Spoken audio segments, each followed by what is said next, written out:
एक बार कर्म का महत्व समझाने के लिए बुद्ध ने अपने शिष्यों को एक कथा सुनाई।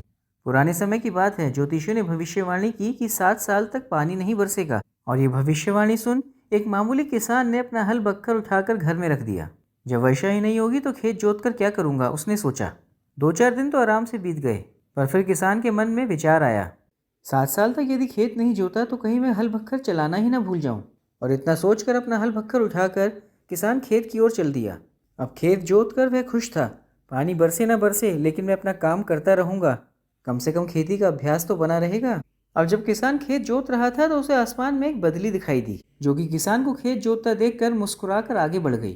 धीरे धीरे करके अनेक बदलियां गुजरी, पर फिर एक बदली ने आखिरकार किसान से पूछ ही लिया, ओ मूर्ख, क्यों व्यर्थ में पसीना बहा रहा है? क्या तूने सुना नहीं कि 7 साल तक पानी नहीं बरसेगा?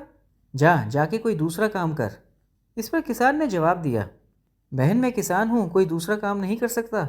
मुझे हल बख्तर ही चलाना आता है, और यदि ये भी चलाना भूल गया तो मेरे परिवार का क्या होगा? बस यही सोचकर खेत जोत रहा हूँ। पानी बरसे या न बरसे, हल बख्तर चलाने का अभ्यास तो बना रहेगा। किसान के इस जवाब से बदली चकित रह गई। क्या ये सही कह रहा है? यदि 7 साल में मैं भी बरसना भूल गई तो?